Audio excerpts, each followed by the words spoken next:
नमस्कार। YouTube channel के Sunday classes में आपका फिर से स्वागत है। आज मैं फ्रेंच रिवॉल्यूशन, फ्रांस की राज्य क्रांति का दूसरा पार्ट लेकर के उपस्थित हूं। पहले पार्ट में जहां हमने देखा था लुई 14वां से लेकर के 16वां तक का निरंकुश शासन और जनता का विद्रोह, बास्तिल के किले के पतन के साथ ही 14 जुलाई को नेशनल असेंबली का गठन होता है और क्रांतिकारी खुद को स्वतंत्र घोषित कर लेते हैं। पार्ट 2 में हम देखेंगे क्रांति का स्वरूप, 14 जुलाई के बाद की क्या घटना होती है, फ्रांस में कैसी राजनीतिक उथल पुथल होती है, ये सभी चीजों को देखेंगे। नेशनल असेंबली के गठन के साथ ही 27 अगस्त 1789 को मानव अधिकार एवं नागरिकों की घोषणा होती है कि जो अधिकार यहाँ के कुलीन पादरी को प्राप्त है वो अधिकार फ्रांस की सभी जनता को मिलना चाहिए। तब जाकर के समानता की भावना आगे बढ़ेगी और समानता का अधिकार सबको मिल पाएगा।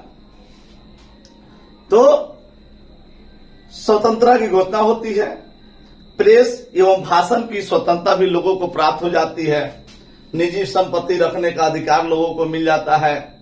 यहां तक कि अब कोई भी बिना जमीन का उचित मुआवजा दिए किसी जनसाधारण के जमीन पर कब्जा नहीं कर सकता है। और इस क्रांति का पूरे यूरोप में प्रभाव पड़ता है, क्योंकि आपको पहले से जान करके हैरानी होगी कि फ्रांस के बारे में कहावत थी कि जब फ्रांस को सर्दी होती है तो पूरा यूरोप छींकता है। यानी फ्रांस का जो स्थान था पूरे यूरोप में वह एक बाहुबली से कम नहीं था, एक अपनी उच्च स्तरीय शासन व्यवस्था और ताकत के लिए जानी जाती थी। 1791 में नेशनल असेंबली द्वारा शक्ति के पृथक्करण सिद्धांत, सेपरेशन ऑफ पावर, लागू कर दिया जाता है। ये सेपरेशन ऑफ पावर, शक्ति का पृथक्करण सिद्धांत जो था वह मोंटेस्क्यू का था, जो अमेरिकी स्वतंत्रता संग्राम में भी कारगर हुआ था। और कुल मिला के संवैधानिक राजतंत्र की स्थापना होती है, गणतंत्र नहीं, संवैधानिक राजतंत्र। यानी राजा है, पावर उसका कम हो गया है, लेकिन संवैधानिक रूप से अब शासन चलेगा। लुई 16वां नए संविधान को मान लेता है। और लेकिन उसी समय जो क्रांतिकारियों के अग्रणी नेता होते हैं, मिरावियो, उनकी मृत्यु हो जाती है 1791 में। और उनकी मृत्यु के बाद में इस क्रांतिकारियों को संतुलित करने की क्षमता किसी में नहीं होती है, किसी अन्य में वह नेतृत्व क्षमता नहीं होती है, जिसके कारण फ्रांस में हिंसात्मक विद्रोह फिर से शुरू हो जाते हैं और कुलीन द्वारा इस संविधान का विरोध होना शुरू हो जाता है। अप्रैल आते आते 1792 में यह जो नेशनल असेंबली होती है वह देश को ऑस्ट्रिया, पर्सा और सर्बिया के विरुद्ध युद्ध की घोषणा कर देती है, क्योंकि इस नेशनल असेंबली द्वारा जितने अधिकार नए बनाए गए और पुराने अधिकार को निरस्त किया गया था, जिसका विरोध विदेशों में हुआ था, तो स्वाभाविक है कि इस संविधान का विरोध लाजमी था। और उस विरोध के कारण ऑस्ट्रिया, पर्सा एवं सर्बिया के साथ युद्ध का दंश भी फ्रांस को झेलना पड़ा। और नेशनल असेंबली का चुनाव भी अप्रत्यक्ष तरीके से होता था, पब्लिक उसको डायरेक्ट वोट नहीं करती थी। और उपरोक्त बातों की आलोचना ही वहां के विरोधाभास का प्रमुख कारण बन गया। अब हम देखेंगे इस राजनीतिक उथल पुथल में एक नए आलोचक जो जैकोबियन क्लब के सदस्य हैं। यह जैकोबियन पेरिस के भूतपूर्व कॉन्वेंट ऑफ सेंट जेकब के नाम पे पड़ा है। उस जैकोबियन क्लब के एक सदस्य हैं मैक्सिमिलियन रोबस्पियर। और यह रोबस्पियर, इसकी एंट्री 1792 में फ्रांस की राजनीति में होता है और फ्रांस में जैकोबियन क्लब का गठन होता है मैक्सिमिलियन रॉबस्पियर के द्वारा, और यह फ्रांस में आतंक का राज स्थापित करने के लिए जाना जाता है, क्योंकि यह वामपंथी विचारधारा का है। इसके जो सदस्य हैं वह मध्यवर्गीय और निम्न वर्गीय परिवार के हैं। इसमें ज्यादातर छोटे दुकानदार, कारीगर, घड़ीसाज, नौकर और दिहाड़ी मजदूर करने वाले लोग हैं। ये लोग खाद्य पदार्थों की महंगाई से बहुत नाराज हैं और शुरुआती हिंसक विद्रोह का कारण भी यही होता है कि आतंक का शासन काबिज होता है। अंदाजा इस बात से लगाया जा सकता है कि 14 माह में रॉबस्पियर द्वारा 17,000 व्यक्तियों पर मुकदमा चलाकर उसे गिलोटिन पर चढ़ा दिया जाता है। गिलोटिन एक ऐसी फांसी की तरीका थी जहां इस तरह की लकड़ी का घाट बना होता था और इसमें आदमी का सर लगा दिया जाता था और ऊपर से काट दिया जाता था। यानी आज के जो चारा कल है उस चारा कल के अंदर सर डाल करके उसको चला दिया जाता था और गरार से काट दिया जाता था, वो पद्धति थी। यानी कुल मिला के बहुत ही निर्मम तरीके से हत्या की जाती थी। उसके अलावा उसने 21 वर्ष के सभी व्यक्तियों को, जिसकी उम्र 21 वर्ष पूरी हो चुकी थी, मतदाता बना करके और मतदान करा करके और एक नवनिर्मित असेंबली का गठन किया 21 सितंबर 1792 को, और उसका नाम कन्वेंशन रखा। यानी अब नेशनल असेंबली का नाम बदल करके कन्वेंशन हो जाता है और यह इसके कंट्रोल में होता है। लेकिन उस नेशनल असेंबली में जो राजा होता है या शासक होती है उसकी पावर कम हो जाती है, लेकिन इसमें उसकी पावर ही समाप्त कर दी जाती है। यानी राजा का सत्ता समाप्त हो जाता है और उससे उल्टा देशद्रोह का मुकदमा चलाया जाता है और 21 जनवरी 1793 को उसको भी गिलोटिन पे चढ़ा दिया जाता है। इतना ही नहीं, मात्र 6 महीना बाद 16 अक्टूबर 1793 ईस्वी को उसकी जो पत्नी होती है मेरी अंटोइनेट को भी फांसी पर चढ़ा दिया जाता है। उस समय उसकी उम्र मात्र 37 वर्ष होती है।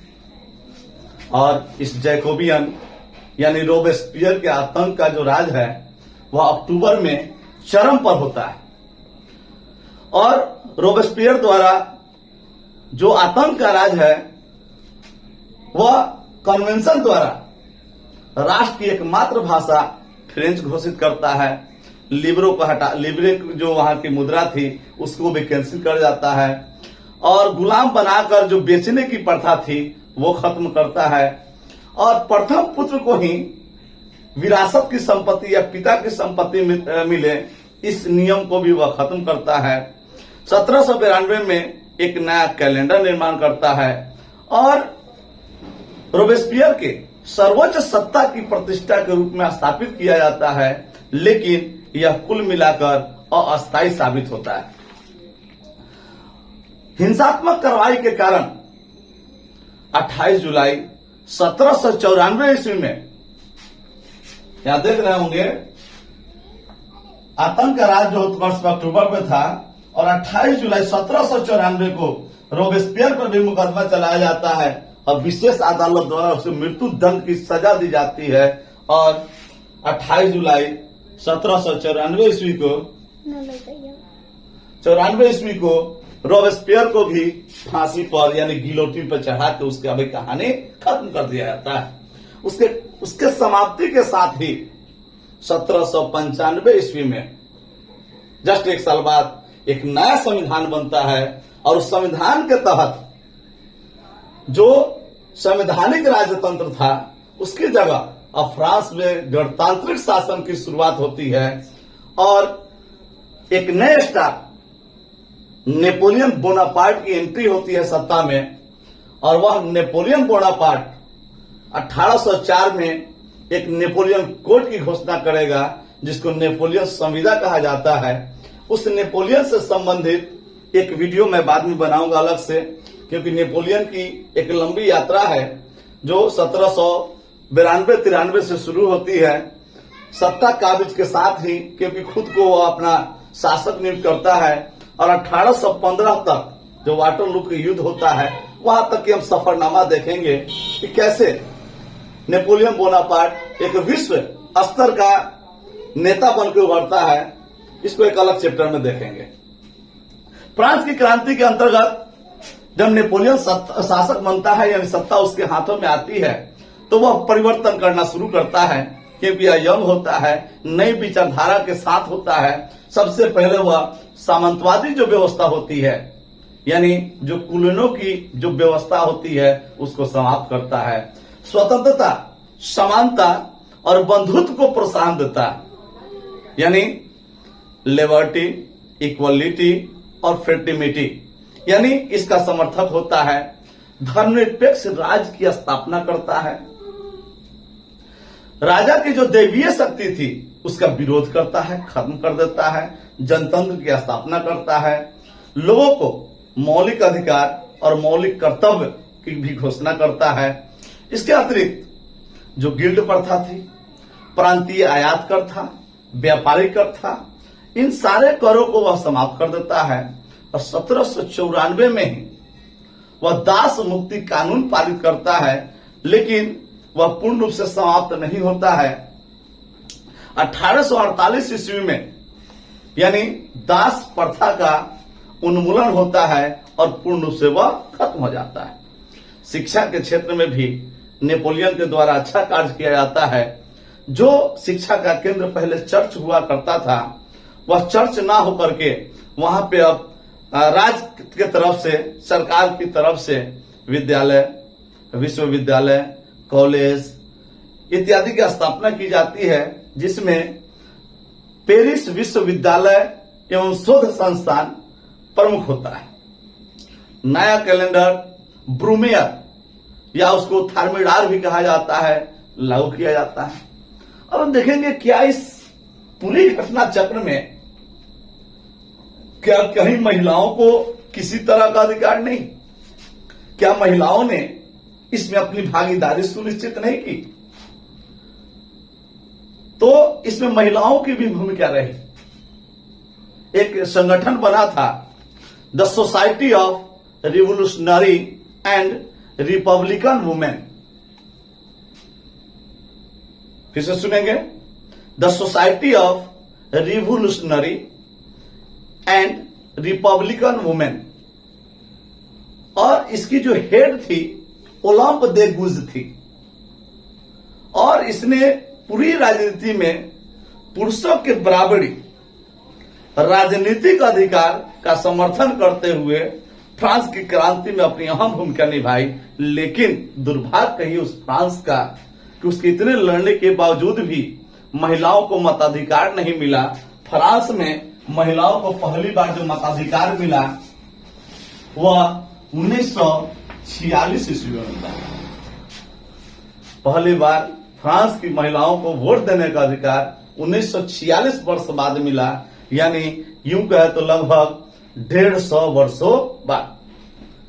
नेपोलियन को क्रांति का अग्रदूत कहा गया।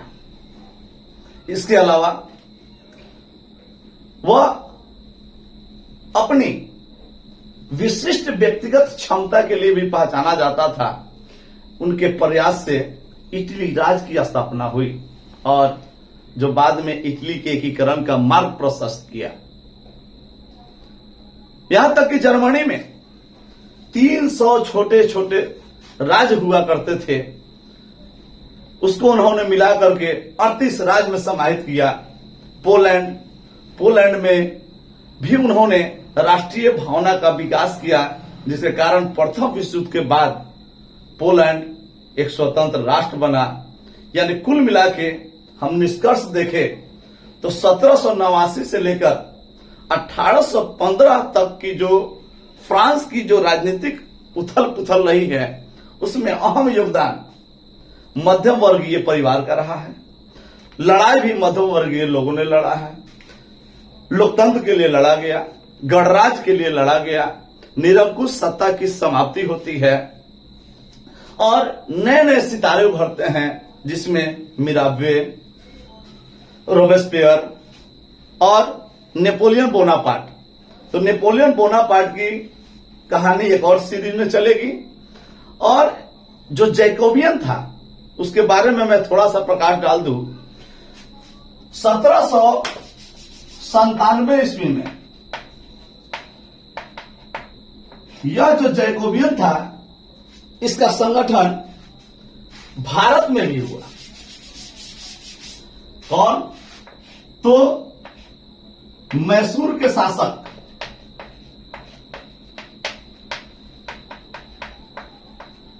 टीपू सुल्तान, ये फ्रांस के जैकोबियन क्लब के सदस्य थे।